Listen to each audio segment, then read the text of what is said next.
தெய்வம் தந்த வீடு வீதி இருக்குது, இது எல்லாமே ஒரு சித்தர் மனப்போக்கு தானே. ஒரு சமூக வாழ்க்கைக்குள்ளே ஒட்டி ஒட்டாமல் இருக்கிற ஒரு மனுஷன், அவ்வளோதான் சுச்சுவேஷன், அவ்வளோதான். தங்கச்சி வந்து திட்டா தண்ணியை போட்டு தங்கச்சி அவன் திட்டணும், இவ்வளோதான் சுச்சுவேஷனு இல்லைங்களா.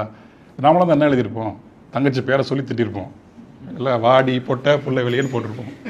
கண்ணதாசன் அப்படி போடாமல் அதுக்குள்ளே ஒரு மரபையே கொண்டு வந்து வச்சு ஒரு சித்தன் எப்படி சிந்திப்பான். அவன் ஒரு குடிகாரன் தான் அந்த படத்தில். ஒரு நல்ல தகப்பனாக கூட இருக்க முடியாது அவனால். அந்த கதாபாத்திரம், ஜெயகணேஷ் கதாபாத்திரம், காசு கிடச்சா குடிச்சிருவான், யார் பார்த்தாலும் காசு கேட்டுருவான், இப்படி ஒருத்தன் தான். அவனுக்குள்ளே ஒரு ரோசம் வருது, தங்கச்சி திட்டாலே அப்படின்ட்டு. என்ன வேணால் நம்ம எழுதிட்டு போகலாம்ல. ஆனால் அங்கே அந்த ஒட்டுமொத்த தமிழ் மரபையை கொண்டு வந்து வச்சு தெய்வம் தந்த வீடு வீதி இருக்குன்னு போட்டு ஆரம்பிக்கிறார். நான் கேட்டு தாய் தந்தை படைத்தாரா, இல்லை என் பிள்ளை என்ன கேட்டுப்பா, இதெல்லாம் ஏன் பாடணும்.